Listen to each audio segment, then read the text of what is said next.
Welcome to our fourth lecture this semester. I wanted to do just a little bit of housekeeping as we begin. I know that Dan Boo has been like the biggest celebrity of this entire lecture series and has been our graduate student intern, our GSI. Dan is overloaded with stuff and is going to be shifting some of her responsibilities to Arezu. So I will pass that email on to you via B-Course, just so you know. But I wanted to thank Dan for everything that she's been doing. So I think she's outside, but maybe if we clap loudly, she'll hear.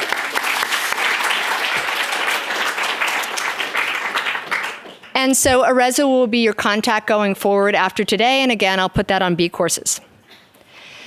So today we're going to try something a little different. We're going to have a conversation as opposed to an actual lecture with our distinguished innovator. And ideally, this will be a bit of a metaphor for a different type of learning. Rarely have we hosted a guest with more information out there on the internet, from TED Talks to radio interviews to online and print articles. In fact, it's somewhat intimidating. By now, most of you have also seen the infamous TED Talk and may also have watched the video on her company, Declara. In looking over her biography, I'm struck by her multiple reincarnations. After a horrific accident, which left her blind and severely impaired, she regrouped and was able to pursue multiple advanced degrees in education and neurosciences. And just in the past decade, if you just look in the past 10 years, some highlights. In 2005, she created The Source, one of the first online social learning solutions for educators, students, and parents. It was adopted throughout the Seattle public school system, and Ramona became the CIO for the district for 3 years. An administrator. In 2007, Ramona founded SynapticMash, which developed education solutions. SynapticMash was acquired by the British interactive learning company Promethean World, and Ramona became the chief science officer, leading its expansion into the global education marketplace. And then, just because that wasn't enough, in 2012, she used her passions and educations to co-found Declara, and today serves as its CEO.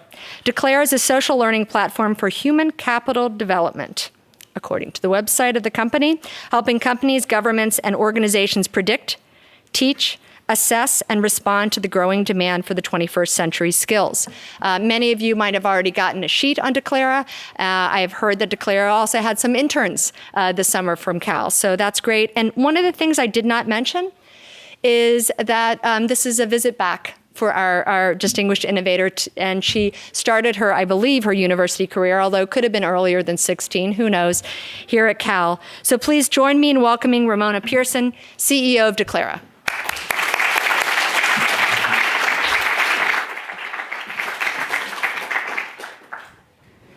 So, we're going to keep it casual. I was considering putting a fireplace in the back of us, but it's warm enough in here. Ramona, I hope you interrupt me or let me know kind of what you want to say. But I wanted to start and talk about 3 different areas, if we could. Kind of your journey, a little bit about Declara and your insights, and then open it up to some Q&A from you guys as well. And so in terms of your journey, you have had a horrific experience and an incredibly courageous journey. I'm wondering how you think your experience shaped you to be the entrepreneur you are today. So probably most of you guys know about my journey, and that I was hit by a drunk driver when I was 22 years old. My left foot got caught up in the wheel well of the car, and then the bumper hit me in the throat, and I had, some horrific things happen to me. When I landed in the hospital, nobody ever thought I'd live, and because of what happened over the next few minutes of when I landed in the hospital, it changed my life. It was a lot of innovations based on things that you guys are probably working on. So the reason why I'm so honored and excited about speaking here is because the innovations of the medical innovations, the technical innovations that came upon my life whenever I needed it, allowed me to survive. So when I was hit, they really hadn't used ice and basically refrigerating you before when I landed in the hospital. And because they packed me in ice and basically brought me into a coma, both by freezing me, and by drug-induced coma, they were able to preserve my cognitive abilities. Had they not done that at that time, I wouldn't be here, I wouldn't be speaking, I probably would be dead. And then along the way, I also had to have several heart surgeries. One of the heart surgeries, they tried to use pig, and then finally I ended up with some mechanical pieces in my heart.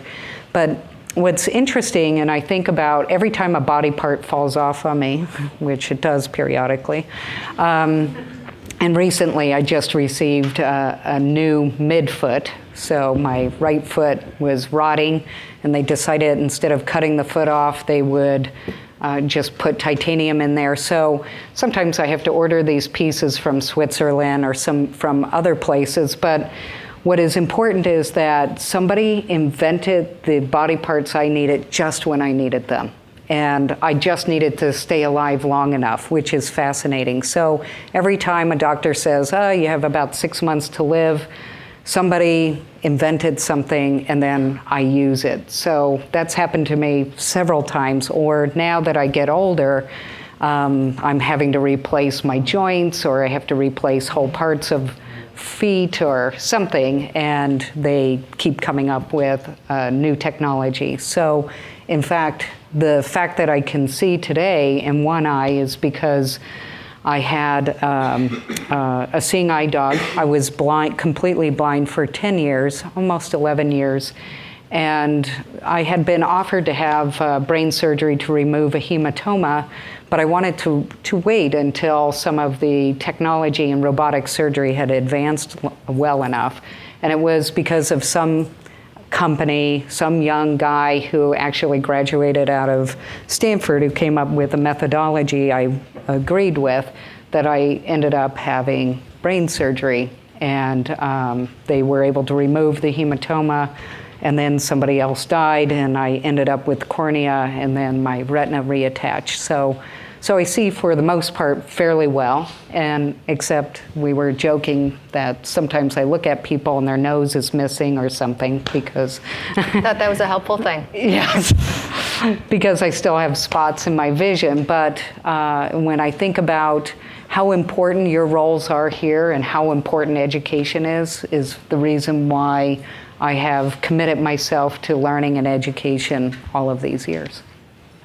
I am curious, this is not, so I have questions that you all had submitted, but I thought in trying to make this conversational, I'm just wondering, I don't know if you can remember, but before you had the accident versus afterwards, did you feel like you learned things differently, or you were more aware of things than before, and if so, how? You know, you always hope that your students are metacognitive, that they are aware, they're cognitive of how they think, how you think about thinking. Learning was so easy for me before my accident that I did not really think about it. And then after my accident, I had to relearn how to learn as a blind person. So I had to actually learn Braille, and it's really hard to learn as an adult, which is why Declara became focused on adult learning, because I wanted to go back and recover some of these things for people. But when you're a kid, you learn to speak, and it's just natural. You don't feel, your ego doesn't get in the way. And when you learn to write and when you learn mathematics, you just aren't afraid of experimenting and taking risks. But when you're an adult trying to relearn things, or even a college student, you have a perception of yourself and you're aware of how people are perceiving you, that it actually gets in the way of learning. And so I had to try to relearn how to learn and not let my ego get in the way, and have that humble beginning. And there's sort of this Zen approach to things of always feeling empty so that you're always open to being filled again. And so that's been something that I've adopted as my philosophy. And because then when I ended up with my sight back again, I had to relearn what it was like to be a sighted person, relearn how to write, relearn how to read again, because I lost a lot of those skills, because in Braille, you're able to do contractions and actually contract a lot of the words instead of actually reading them. You become aware of things tactily instead of visually. Do you think it helped having a math background to learn Braille, for example? I haven't learned Braille, but yeah, mathematics provides you an ability to approach life logically. So I think that helped me because I created cognitive maps of the world.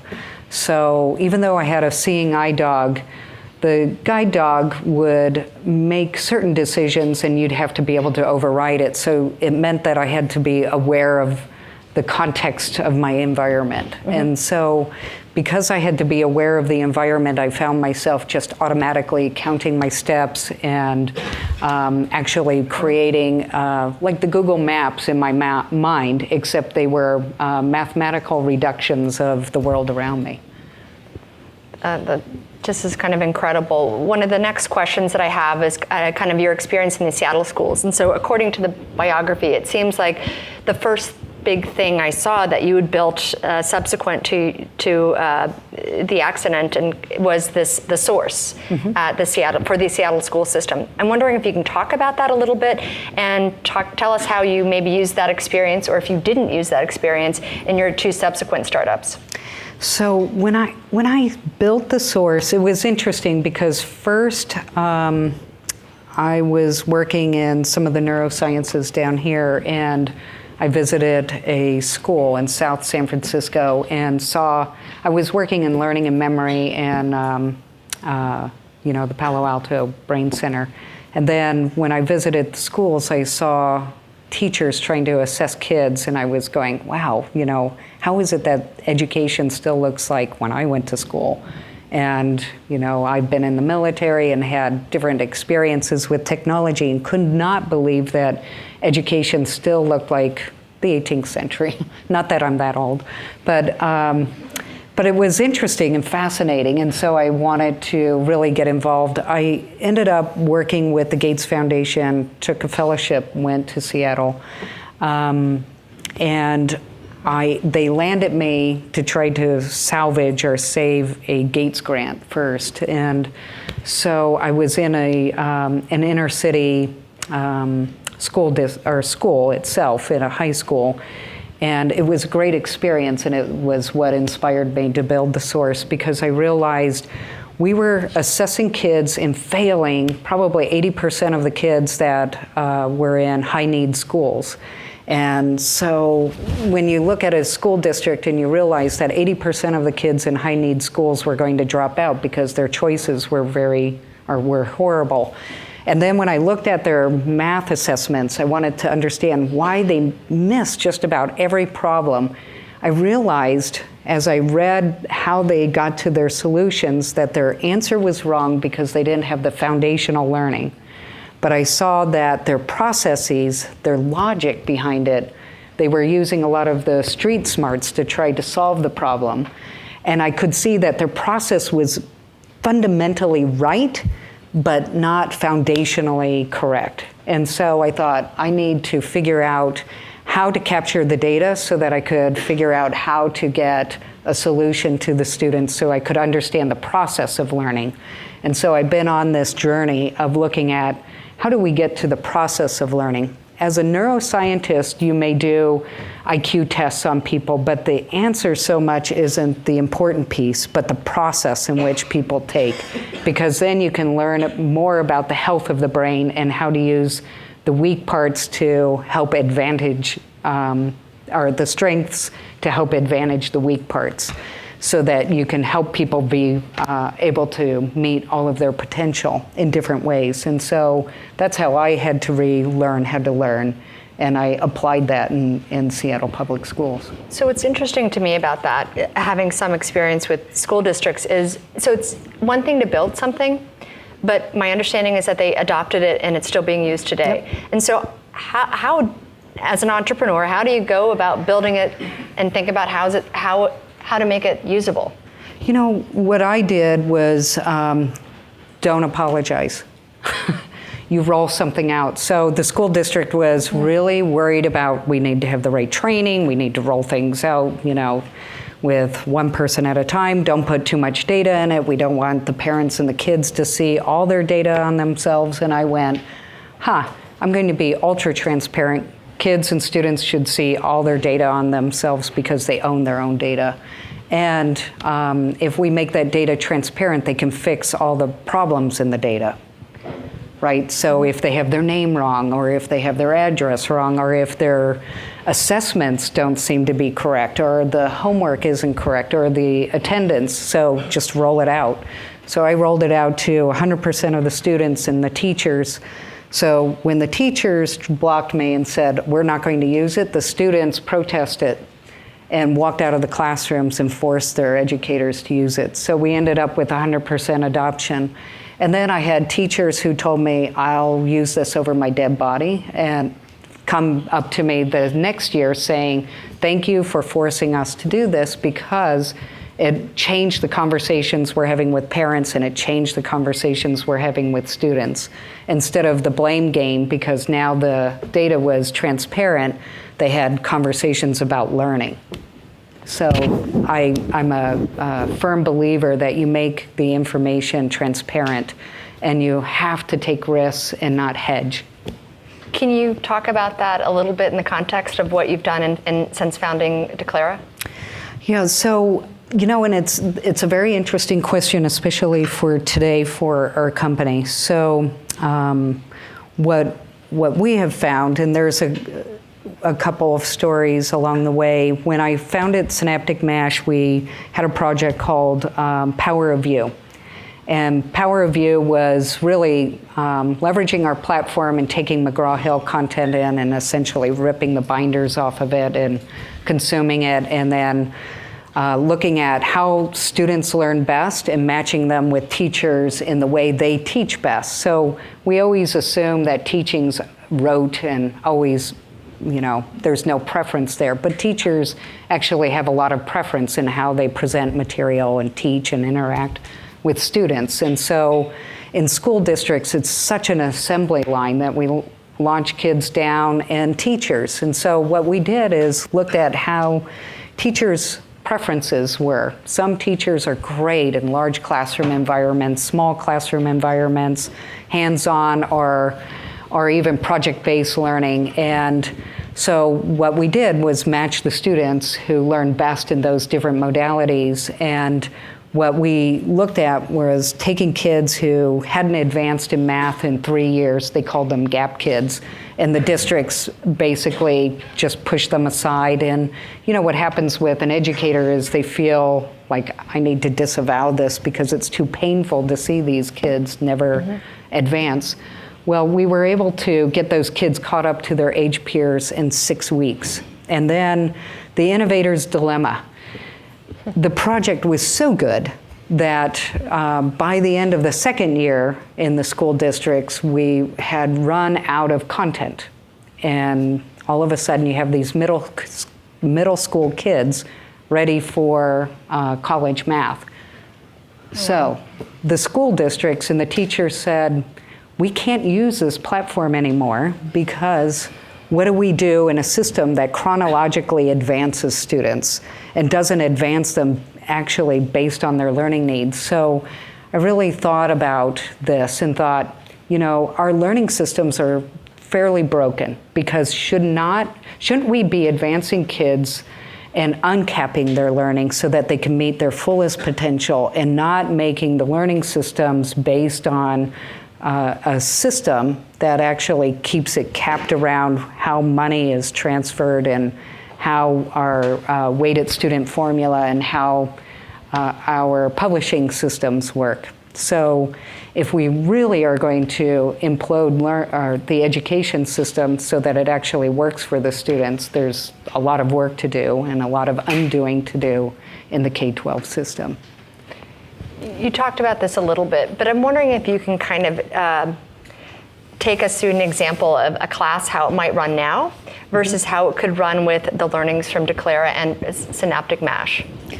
Ideally, and you have to think about different grade levels and what those learning needs are, but In the K-12 system, we should move to competency-based learning. So essentially have a mixed classroom because the online learning is helpful if we can match students and teachers and use the data to do that and allow students to advance their learning and not be held back because a person or the system needs you to hold back. When we built the learning progressions, what we found for a single year was that we needed to have 2 million learning objects available, and our publishers actually don't have that. When I look at published material, it's interesting because of how it circles back in order to create depth of learning. So content actually doesn't take people deeply into their learning. It just superficially will go to various learning processes instead of really allowing people to go deep. And so if we're going to build the competencies, we need to allow students to move very rapidly and at their pace in the modalities in which they learn best. How can you see that working in the college environment? That's also very interesting. When you look at how people actually learn and what's happening with some of Udacity and Coursera, you see that only 2% of the people are actually finishing the courses, but yet 65% of the people are saying that they were able to take away the information that they needed. So what we're finding now is that people are able to plug in and actually create their own trajectories on learning. And what we should be doing is doing trace models and finding out how they're learning, what they're learning, and be able to intuit what they need to learn instead of trying to force people to move along a learning pathway that may not be authentic. How do you create a trace model? For all you engineers out there. So for us in Declara, and it's interesting what we're doing, and I want to circle back because this is applicable to what we're doing now. For the countries that we've been working with, Mexico, Australia, and now we're in Singapore, a lot of the countries have been wanting us to build our platform around existing models of learning, which are very 20th century. And so what we've realized at this point is another innovator's dilemma of, what do you do if you actually understand the learners better than the country does? And that you actually have to break away and do what's best for the learner instead of doing what is prudent for a country. And so what we're doing at this time is actually going to break away from our own model and sort of undermine our own model of learning in order for us to be learner focused, so that the people who actually are trying to learn on our platform can meet their own potential. And you have to, as a startup and an innovator, you have to be able to take risks and be able to really understand who your end user is and what your vision is supposed to be and stay true to that, because as an innovator, probably your intuitions and your vision are more correct than what the outside world will know. So what we're doing with the trace model is we're going to be launching more of a prosumer or consumer model of our platform, and we don't need to take assessments anymore. I mean, we're able to gather enough data on people and what they do and how they use content, how they communicate, and the context of learning, which gives you a more 360-degree view of a learner than a single point in time assessment does. I mean, how many of us feel like a test really tells anybody that much about ourselves? And I can tell you, I can pass any test, but what does that tell you really about me? So people who are extremely good at test taking or extremely poor at test taking, you basically have nothing but errors. You have a standard error measurement, but you don't have any understanding of the user or the learner. So if you understand how people interact with other people, so what we do is we're building a cognitive graph on people. And so our assessments are different because we're building a cognitive graph. We know how experts interact with you, which experts work best, when they work best, who you learn best from socially, because sometimes your social peers, your mentors, what kinds of content, when that content should be delivered, how you're using and ingesting content, when you crosswalk and you are following your curiosity.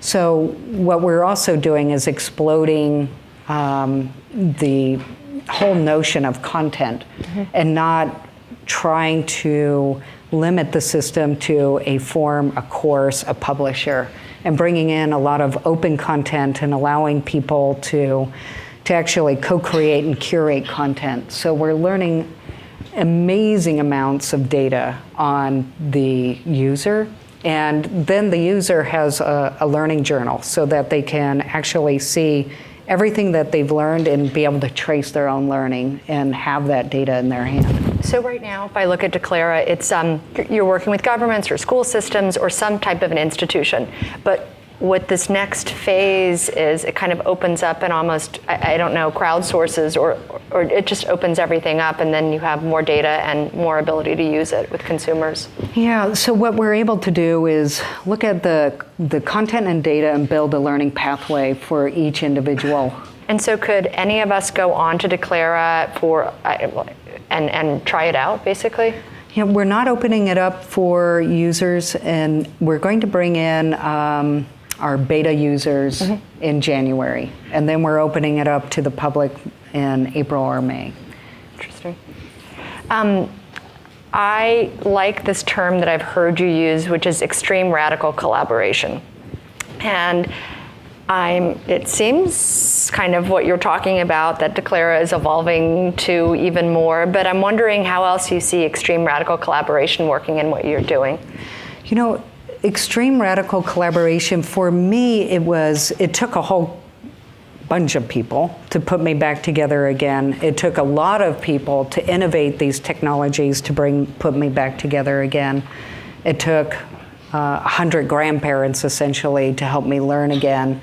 And when you think about it, our next generation Declara is much like that, being at that senior home. So imagine having 100 grandparents or people who are interested in helping you learn and meet all of your potential, no matter what it is you're trying to learn. And so we're not trying to reduce people down to a number, but actually expand you so that you have a learning concierge that helps you meet your potential. So I have a two-part question.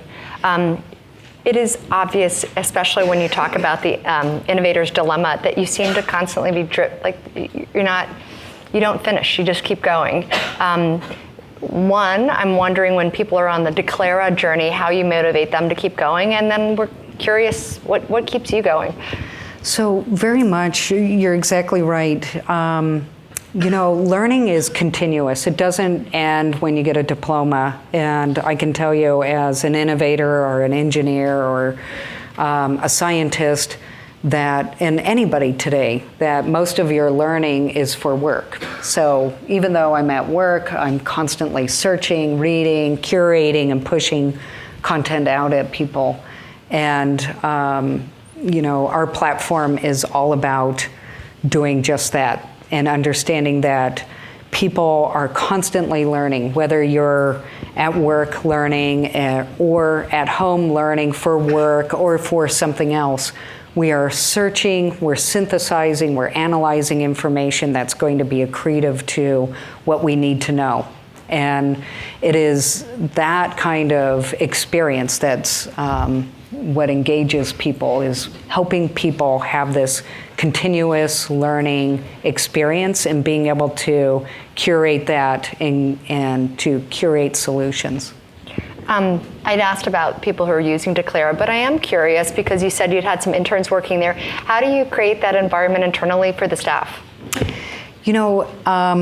we have open houses and we have demos all the time and we have innovation days. And so our company is a learning company. And so we spend a lot of time learning from each other, whether it's Thursdays having brown bags and each person in the company teaches something to people, whether it's around software security or the algorithm sitting behind our cognitive graph, or we have a group of people who are teaching us Spanish. You know, it's this, it doesn't matter. What matters is that our culture is about learning. We have innovation days and open houses, so everybody in the company participates in the innovation of the product. So not one person is not participating in helping us build our product. So majority of people in this room are kind of just starting out on their lives and their careers, and everybody in different ways faces hardships. And so I'm just wondering, you've had your fair share. Like, what are some things that you would say to the students to kind of, you know, what they should be thinking about as they're going through their college lives and their post-college lives, or, you know, or outside of college lives? You know, there's several things that you're going to have a sense of humor, because life is going to happen. And if you can't laugh at things, you're going to struggle. But most importantly, know that you're going to have to recreate yourself over and over again. Even though you may not have an accident like mine, you're going to take on new jobs, you're going to do postgraduate work, you're going to move, but your family is going to start, someone's going to die. But our whole lives are about recreating ourselves and having the vision for that, and to always be able to innovate your own life, because you aren't somebody else's life. You are your own life, and you can be whatever you create it to be. I kind of, on that lovely note, I wanted to end and open it up for questions. And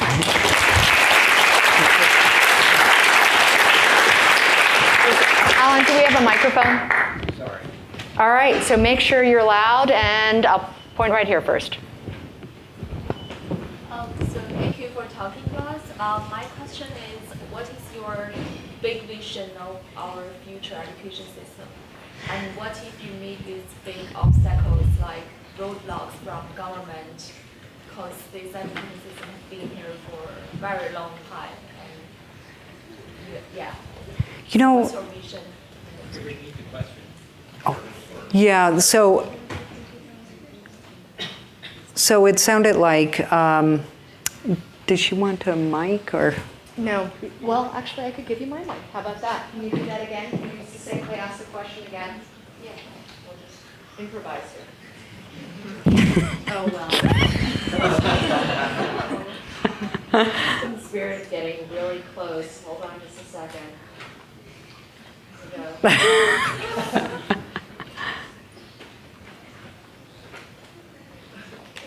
Just a moment. I don't know Do you you want better to at hear this than the I big am. picture of education in the future? Just a second. Alan, do you want to help me with this a little bit? Is there some trick? So I'll just repeat it. So the big picture of education in the future, especially given that governments tend to build obstacles, and they don't mean to build those obstacles, because as I've worked with governments, they have this vision and they really understand what they need to do. It's just that there are organizations that are actually in existence to not change. So, for instance, a lot of our policies around seat time, those were put in place because our government realized in order for us to be able to have a country where we can have democracy and voting, so people needed to be literate, have a certain level of literacy, we needed to compete with the harvest. And so we forced parents to send their kids to school and sit in a seat for 330 minutes a day. So there are policies that were meant to be good for us, but now that the world has changed, those policies are actually broken and are impairing or impeding learning in the way that kids actually learn today. And so what we need to do is actually revisit those policies, and as the 21st century and new technology is changing and how the global market economy is changing, we need to understand how to build policies that aren't like cement, that they have flexibility and they're permeable. And so I think that in the future, what we'll see is that instead of kids having to drop out, that we're going to build more flexibility around how scheduling happens. So instead of being stuck in a seat for 330 minutes, I suspect that the K-12 education system will figure out that the weighted student formula is broken, and that some teachers are good at classroom management, some teachers are good at education, but few teachers are good at both, and that we need to split those.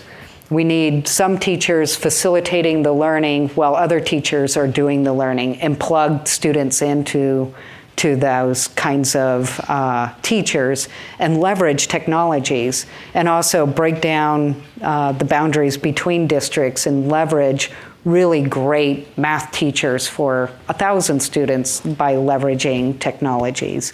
So I think that what we're going to see is break more localization at some areas, and then an expansion of the universe of learning in others. Hello, and really interesting conversation. Along the same lines, you described the new version of your product as being more consumer focused. So is your strategy to kind of overcome government inertia, so to speak? Is it to just push it to students and then like hope for the teachers to adopt it afterwards? Yes. Yeah, in a way. You know, a lot of our platform right now is around helping teachers learn so that they could transform their classrooms. So the government of Mexico brought us in through CENTE, actually, the teachers union, because I don't know if many of you understand what's happened in Mexico, but they're trying to transform their workforce to be an information-based workforce. So how do you do that overnight? That means that you have to do things in a multi-tiered process. And one of those processes is you have to remake your education system. And what they decided to combat first in Mexico was the teachers union. So they made the teachers union sign a transformation bill so that they would have every educator take an assessment, and if they don't pass it, they're out of a job. So they brought in our platform to try to bring those teachers up and level them so that they could help those students. The problem, there's positives around that, which I'm glad they're using our platform to help the educators so that we can transform what's happening with them so that they can transform what's happening with the students. But they're like going back to the source where the district wants to go at a certain pace. When I was calculating how fast they want to move this, I realized it'll be 2020 before any of this actually hits any student. So there's an urgency. And when you think about the urgencies in our countries, if we can't transform our workforce soon, we have a global crisis happening. And, not that I want to get into politics of global warming and water issues and those things, we really must get to our learners fast, because I don't think it's going to be me or my generation that's going to solve a lot of things. My hope is that, let's get my platform out there, let's get it to learners for free, and let's let our learners figure out how to solve these big world problems. How is Declara using the technology of machine learning, and what do you see is the current environment for machine learning and the future perspectives of machine learning? That's a great question, because we use machine learning and various ways, especially around the cognitive graph. So we leverage search in incredible ways. We are crawling and indexing basically everything in the World Wide Web, so that, and we're stripping out all the ads off of content so we can deliver, clean content to people. And we leverage machine learning in ways so that we can auto tag and be able to build ontologies. And so you can't use just machine learning in a pure sense. So we have to leverage a lot of statistical analyses as well, especially as we leverage other languages. So we have some proprietary tools on top of machine learning that allow us to look at every conversation, every keystroke, every time somebody is doing interacting with content. And, once we bring in the bio data, that's going to keep leveling the machine learning needs up for us. So, yeah, our platform is like a machine learning monster.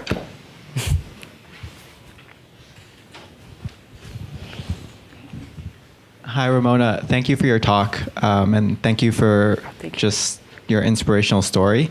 I think the type of work you're doing is the most important, for the future of our children. You mentioned Zen before, and I'm wondering if your company is interested in the effects of meditation and the neurological states that it creates and how that affects learning. I would love to talk to you. Yes, actually, the reason why I'm interested in the biometrics is people, when they go to work and they get anxious and it interferes with learning. And so I've been wanting to bring in that data so that when people are looking at their learning journal, they can start to really understand what are the things that impede their potential, or that they really have an understanding of themselves in a 360-degree view, so that we're not just showing people an assessment data.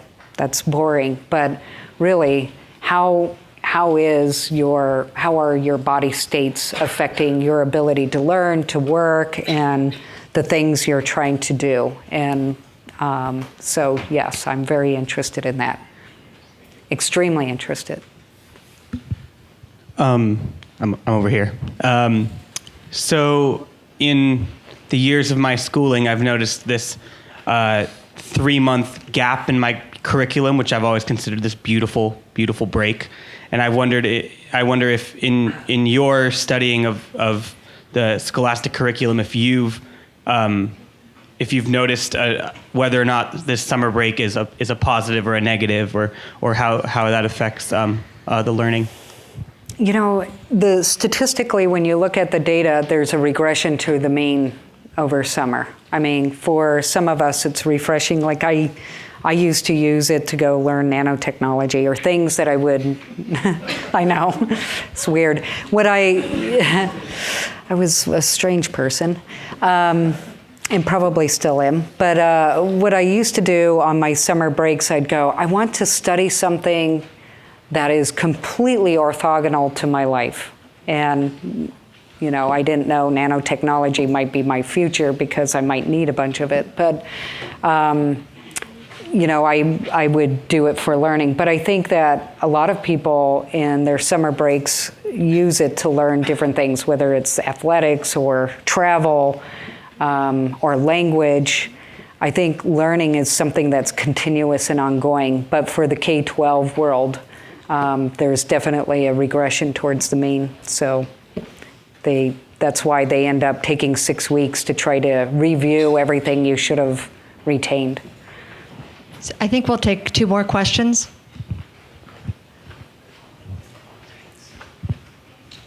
I just had a curiosity. I was reading about Khan Academy lately and their progress and the way that they're approaching education. What I feel is that your approach towards technology and the platform you're trying to deliver is very similar, except that you're going into the government's education system, approaching students and delivering the content directly to them, whereas Khan Academy is more of a public resource. How do you see yourself comparing to that sort of an approach to education, and do you see a future partnership or a similar end goal there?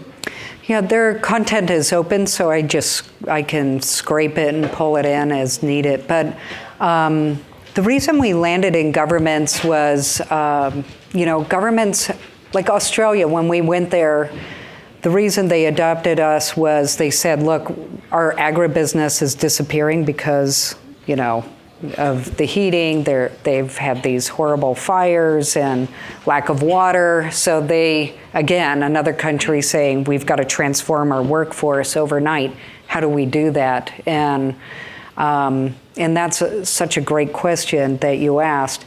So I love the Khan Academy because they're bringing in content and letting people be able to access it, which revolutionized what's happening in the school districts. What's fascinating too is now they're not just consumer, but they're also now working within governments and in districts as well, because they were seeing that by going to the consumer, they actually created a niche for themselves into the classrooms and going in through the normal pathways into selling. I think that what's different about district sales and what we're doing is nations sort of adopt us, and then so we're kind of a B2C or a G2C. So governments buy us, and then we end up pushed out into the consumer that way so that they can make it free to their end user. But the way we're doing it now, instead of waiting for the governments to bring us in and to bring budget around it, we're just going straight to the consumer. All right, I get the last question apparently, but I'm sure you're going to have many questions right after this, as soon as you stop. But I was quite interested in that story about the students that had gotten left behind, and in 6 weeks that they were able to catch up, and in fact, catch up, and then later they did even better. What is the technique, or what do you attribute their being able to make so much progress in such a short time? So there's a couple of things, and I'll tell you, the software, it wasn't the magic bullet. I think transparency of data and actually uncapping the learning and not sort of forcing people down some weird chronological process. That means letting the parents and the student, that's what you're talking about, transparent data? That, but also matching students with the teachers so that their learning styles or modalities were matched with them. But okay. I would say that the silver bullet there was actually unhooking students from the belief that they weren't learners. So the problem that I think happens with students is over time, they stop trying, they stop believing in themselves, and then they, do everything to not pay attention. And then when we did the competency-based learning and they could see their data and how they were progressing, so instead of assessments being graded, the assessments were, and the data showed them what competencies they were meeting, and then we gamified it so they could see how they were progressing against their cohort, and every day they kept challenging themselves. So we took sort of the anxiety of learning out, made it a little bit more fun.